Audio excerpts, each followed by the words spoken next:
ॐ श्रीगणेशाय नमः। श्रीलम्बोदराय नमः। लम्बोदरस्तुतिः। क्रोधासुर उवाच लम्बोदर नमस्तुभ्यं शान्तियोगस्वरूपिणे सर्वशान्तिप्रदात्रे ते विघ्नेशाय नमो नमः।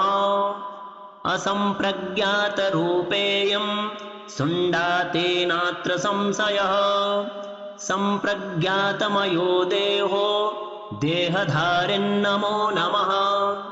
स्वानन्दे योगिभिर्नित्यं दृष्टत्वं ब्रह्मनायकः तेन स्वानन्दवासित्वं नमः संयोगधारिणे। समुत्पन्नं त्वदुदरात् जगन्नानाविधं प्रभो ब्रह्म त्वदन्न सन्देहो लम्बोदर नमोऽस्तु ते। त्वदीयकृपया देव मया ज्ञातं महोदर त्वत्तः परतरं नास्ति परेशाय नमो नमः। हेरम्बाय नमस्तुभ्यं विघ्नहर्त्रे कृपालवे आदिमध्यान्तहीनाय तन्मयाय नमो नमः। सिद्धिबुद्धिनिहारज्ञ सिद्धिबुद्धिपते नमः। सिद्धिबुद्धिप्रदात्रे ते वक्रतुण्डाय वै नमः। सर्वात्मकाय सर्वादि पूज्याय ते नमो नमः। सर्वपूज्याय वै तुभ्यं भक्तसंरक्षकाय च। अतः प्रसीद विघ्नेश दासोऽहं ते गजानन। लम्बोदराय नित्यं नमो नमस्ते महात्मने। स्वत उत्थानपरत उत्थाने ब्रह्मधारयन् तवोदरात् समुत्पन्नं तं किं स्तौमि परात्परम्। इति स्तुत्वा महादैत्यः प्रणनाम गजानन। तमुवाच गणाध्यक्षो भक्तं भक्तजनप्रियः। लम्बोदर उवाच वरं वृणु महाभाग क्रोधासुरहृदीप्सितं दास्यामि भक्तिभावेन स्तोत्रेणाहं हितोऽसितः। त्वया कृतमिदं स्तोत्रं सर्वसिद्धिप्रदं भवेत्। यः पठिष्यति तस्यैवं क्रोधजं न भयं भवेत्। शृणुयात् तस्य तद्वच्च भविष्यति न संशयः। यद्यदिच्छति तद्वै दास्यामि स्तोत्रपाठतः। क्रोधासुर उवाच लम्बोदर नमस्तुभ्यं शान्तियोगस्वरूपिणे सर्वशान्तिप्रदात्रे ते विघ्नेशाय नमो नमः। असम्प्रज्ञातरूपेयं शुण्डातेनात्र संशयः सम्प्रज्ञातमयो देहो देहधारिन्नमो नमः। स्वानन्दे योगिभिर्नित्यं दृष्टत्वं ब्रह्मनायकः तेन स्वानन्दवासित्वं नमः संयोगधारिणे। समुत्पन्नं त्वदुदरात् जगन्नानाविधं प्रभो ब्रह्म त्वदन्न सन्देहो लम्बोदर नमोऽस्तु ते। त्वदीयकृपया देव मया ज्ञातं महोदर त्वत्तः परतरं नास्ति परेशाय नमो नमः। हेरम्बाय नमस्तुभ्यं विघ्नहर्त्रे कृपालवे आदिमध्यान्तहीनाय तन्मयाय नमो नमः। सिद्धिबुद्धिनिहारज्ञ सिद्धिबुद्धिपते नमः। सिद्धिबुद्धिप्रदात्रे ते वक्रतुण्डाय वै नमः। सर्वात्मकाय सर्वादि पूज्याय ते नमो नमः। सर्वपूज्याय वै तुभ्यं भक्तसंरक्षकाय च। अतः प्रसीद विघ्नेश दासोऽहं ते गजानन। लम्बोदराय नित्यं नमो नमस्ते महात्मने। स्वत उत्थानपरत उत्थाने ब्रह्मधारयन् तवोदरात् समुत्पन्नं तं किं स्तौमि परात्परम्। इति स्तुत्वा महादैत्यः प्रणनाम गजानन। तमुवाच गणाध्यक्षो भक्तं भक्तजनप्रियः। लम्बोदर उवाच वरं वृणु महाभाग क्रोधासुरहृदीप्सितं। दास्यामि भक्तिभावेन स्तोत्रेणाहं हितोऽसितः। त्वया कृतमिदं स्तोत्रं सर्वसिद्धिप्रदं भवेत्। यः पठिष्यति तस्यैवं क्रोधजं न भयं भवेत्। शृणुयात् तस्य तद्वच्च भविष्यति न संशयः। यद्यदिच्छति तद्वै दास्यामि स्तोत्रपाठतः। क्रोधासुर उवाच लम्बोदर नमस्तुभ्यं शान्तियोगस्वरूपिणे। सर्वशान्तिप्रदात्रे ते विघ्नेशाय नमो नमः। असम्प्रज्ञातरूपेयं शुण्डातेनात्र संशयः। सम्प्रज्ञातमयो देहो देहधारिन्नमो नमः। स्वानन्दे योगिभिर्नित्यं दृष्टत्वं ब्रह्मनायकः। तेन स्वानन्दवासित्वं नमः संयोगधारिणे। समुत्पन्नं त्वदुदरात् जगन्नानाविधं प्रभो। ब्रह्म त्वदन्न सन्देहो लम्बोदर नमोऽस्तु ते। त्वदीयकृपया देव मया ज्ञातं महोदर। त्वत्तः परतरं नास्ति परेशाय नमो नमः। हेरम्बाय नमस्तुभ्यं विघ्नहर्त्रे कृपालवे। आदिमध्यान्तहीनाय तन्मयाय नमो नमः। सिद्धिबुद्धिनिहारज्ञ सिद्धिबुद्धिपते नमः। सिद्धिबुद्धिप्रदात्रे ते वक्रतुण्डाय वै नमः। सर्वात्मकाय सर्वादि पूज्याय ते नमो नमः। सर्वपूज्याय वै तुभ्यं भक्तसंरक्षकाय च। अतः प्रसीद विघ्नेश दासोऽहं ते गजानन। लम्बोदराय नित्यं नमो नमस्ते महात्मने। स्वत उत्थानपरत उत्थाने ब्रह्मधारयन् तवोदरात् समुत्पन्नं तं किं स्तौमि परात्परम्। इति स्तुत्वा महादैत्यः प्रणनाम गजानन। तमुवाच गणाध्यक्षो भक्तं भक्तजनप्रियः।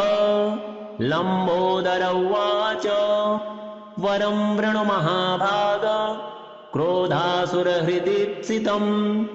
दास्यामि भक्तिभावेन स्तोत्रेणाहं हितोऽसितः। त्वया कृतमिदं स्तोत्रं सर्वसिद्धिप्रदं भवेत्। यः पठिष्यति तस्यैवं क्रोधजं न भयं भवेत्। शृणुयात् तस्य तद्वच्च भविष्यति न संशयः। यद्यदिच्छति तद्वै दास्यामि स्तोत्रपाठतः। क्रोधासुर उवाच लम्बोदर नमस्तुभ्यं शान्तियोगस्वरूपिणे। सर्वशान्तिप्रदात्रे ते विघ्नेशाय नमो नमः। असम्प्रज्ञातरूपेयं शुण्डातेनात्र संशयः। सम्प्रज्ञातमयो देहो देहधारिन्नमो नमः। स्वानन्दे योगिभिर्नित्यं दृष्टत्वं ब्रह्मनायकः। तेन स्वानन्दवासित्वं नमः संयोगधारिणे। समुत्पन्नं त्वदुदरात् जगन्नानाविधं प्रभो। ब्रह्म त्वदन्न सन्देहो लम्बोदर नमोऽस्तु ते। त्वदीयकृपया देव मया ज्ञातं महोदर, त्वत्तः परतरं नास्ति परेशाय नमो नमः। हेरम्बाय नमस्तुभ्यं विघ्नहर्त्रे कृपालवे, आदिमध्यान्तहीनाय तन्मयाय नमो नमः। सिद्धिबुद्धिनिहारज्ञ सिद्धिबुद्धिपते नमः। सिद्धिबुद्धिप्रदात्रे ते वक्रतुण्डाय वै नमः। सर्वात्मकाय सर्वादि पूज्याय ते नमो नमः। सर्वपूज्याय वै तुभ्यं भक्तसंरक्षकाय च। अतः प्रसीद विघ्नेश दासोऽहं ते गजानन। लम्बोदराय नित्यं नमो नमस्ते महात्मने। स्वत उत्थानपरत उत्थाने ब्रह्मधारयन्, तवोदरात् समुत्पन्नं तं किं स्तौमि परात्परम्। इति स्तुत्वा महादैत्यः प्रणनाम गजानन। तमुवाच गणाध्यक्षो भक्तं भक्तजनप्रियः। लम्बोदर उवाच वरं वृणु महाभाग, क्रोधासुरहृदीप्सितं दास्यामि भक्तिभावेन, स्तोत्रेणाहं हितोऽसितः। त्वया कृतमिदं स्तोत्रं सर्वसिद्धिप्रदं भवेत्।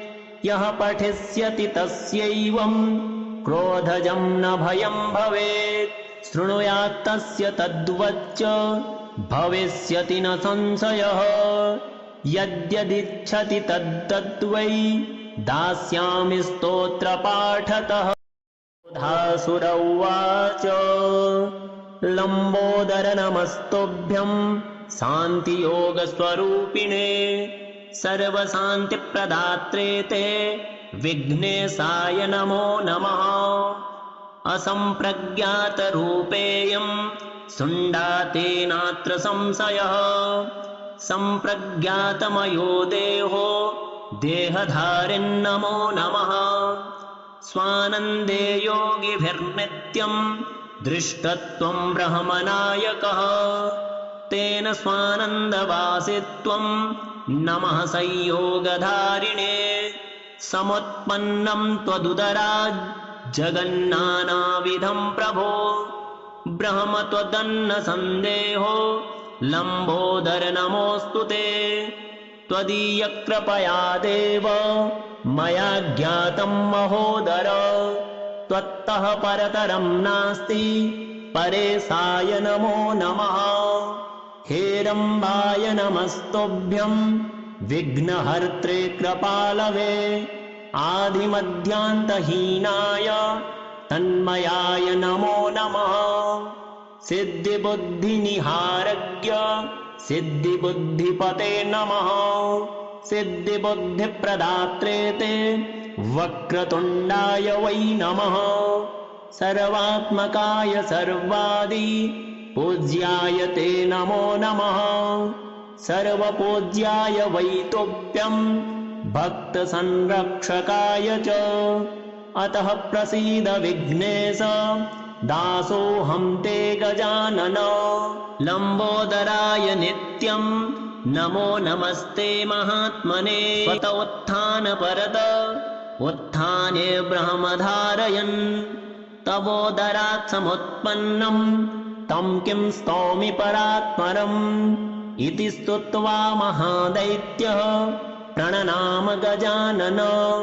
तमुवाच गणाध्यक्षो भक्तं भक्तजनप्रियः। लम्बोदर उवाच वरं वृणु महाभाग, क्रोधासुरहृदीप्सितं दास्यामि भक्तिभावेन, स्तोत्रेणाहं हितोऽसितः।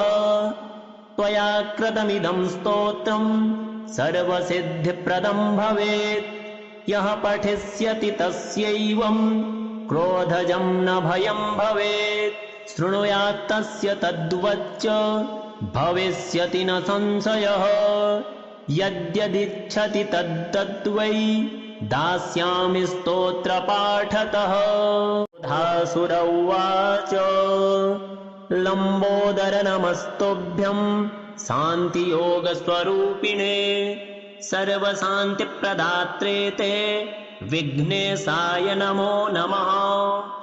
असम्प्रज्ञातरूपेयं शुण्डातेनात्र संशयः सम्प्रज्ञातमयो देहो देहधारिन्नमो नमः। स्वानन्दे योगिभिर्नित्यं दृष्टत्वं ब्रह्मनायकः तेन स्वानन्दवासित्वं नमः संयोगधारिणे। समुत्पन्नं त्वदुदरात् जगन्नानाविधं प्रभो ब्रह्म त्वदन्न सन्देहो लम्बोदर नमोऽस्तु ते।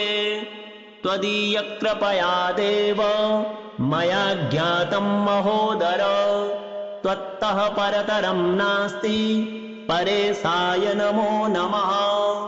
हेरम्बाय नमस्तुभ्यं विघ्नहर्त्रे कृपालवे आदिमध्यान्तहीनाय तन्मयाय नमो नमः। सिद्धिबुद्धिनिहारज्ञ सिद्धिबुद्धिपते नमः। सिद्धिबुद्धिप्रदात्रे ते वक्रतुण्डाय वै नमः। सर्वात्मकाय सर्वादि पूज्याय ते नमो नमः।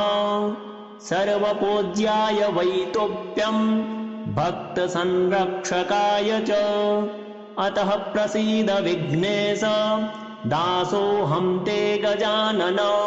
लम्बोदराय नित्यं नमो नमस्ते महात्मने। स्वत उत्थानपरत उत्थाने ब्रह्मधारयन् तवोदरात् समुत्पन्नं तं किं स्तौमि परात्परम्।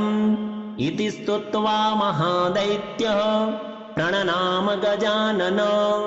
तमुवाच गणाध्यक्षो भक्तं भक्तजनप्रियः।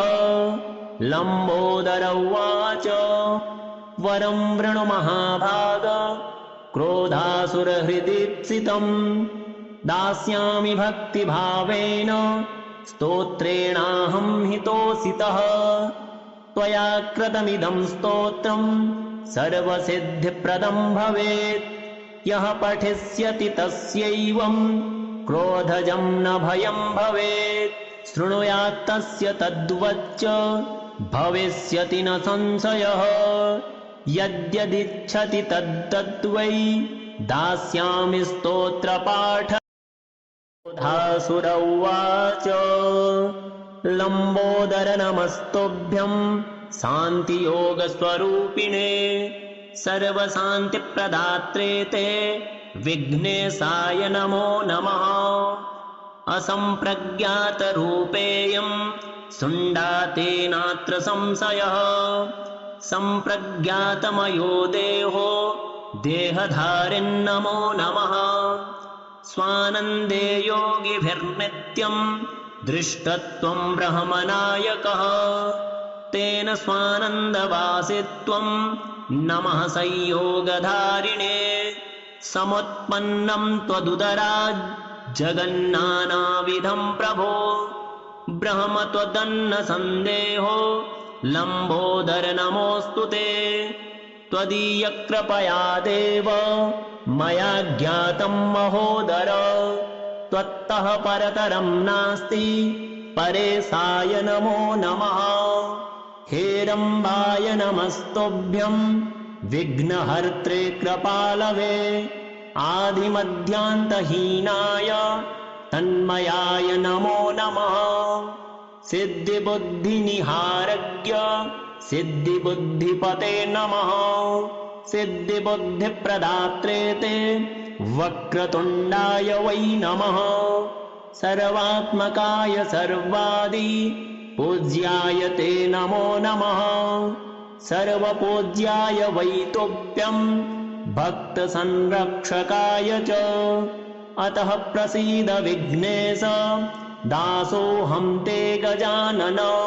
लम्बोदराय नित्यं नमो नमस्ते महात्मने स्वत उत्थानपरत उत्थाने ब्रह्मधारयन् तवोदरात् समुत्पन्नम् तं किं स्तौमि परात्परम् इति स्तुत्वा महादैत्यः प्रणनाम गजानन तमुवाच गणाध्यक्षो भक्तं भक्तजनप्रियः लम्बोदर उवाच वरं वृणु महाभाग क्रोधासुरहृदीप्सितम् दास्यामि भक्तिभावेन स्तोत्रेणाहं हितोऽसितः त्वया कृतमिदं स्तोत्रम् सर्वसिद्धिप्रदं भवेत् यः पठिष्यति तस्यैवं क्रोधजं न भयं भवेत् शृणुयात् तस्य तद्वच्च भविष्यति न संशयः